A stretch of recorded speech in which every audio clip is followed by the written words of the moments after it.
ትናንትን አስታውስ፣ ዛሬን ታገስ፣ ነገን ተስፋ አድርግ። በቃ ትናንትን ስታስታውስ፣ ዛሬን ስትደሰት፣ ነገን ተስፋ ስታደርግ ትኖራለህ። አለበለዚያስ ትናንትን ካላስታወስ፣ ዛሬን ከተጥነጠነጥ፣ ነገን ከፈራህ በራስህ ላይ አንዳች ነገር ማድረግ አይቀርም። ምክንያቱም ሕይወት በትናንት በዛሬ በነገ ላይ የተመሰረተች ናታ። ትናንትን ለትውስታ፣ ዛሬን ለደስታ፣ ነገን ለተስፋ በሕይወትሽ ውስጥ አስቀምጪው፣ በሕይወት ውስጥ አስቀምጠው። በራስህ ላይ አንዳች አታደርግም። ትንሽ ቀን ሲያልፍ እኮ የሚያሳልፈውን ነገር እግዚአብሔር ያመጣል። ከእግዚአብሔር ቀድሞ ራሳቸውን ቀጥተዋል። የት አለ እግዚአብሔርና እርሱ አልተገናኙ? ለምን? በዛሬ ላይ ቁንጥንጦች ነን ብዙዎቻችን፣ ተቅመጥናች። ዛሬ ካልሆነ አሁን ካልሆነ እንደውም ቅድም በሆነ ነበር።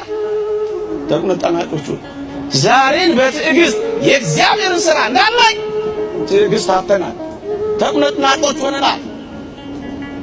እግዚአብሔርን መቅደም ቦያችን ሆኗል። ቀን የሚያመጣውን አታውቁም። ታገሱ። ለችግራችን መፍትሄ ቀን መስጠት አለመፈለግ ነው እኮ። በራስ ላይ አንዳች ነገር ማድረግ ትዕግስት ማጣት ነው። ለቀንና ለእግዚአብሔር ጊዜ አለመስጠት ነው።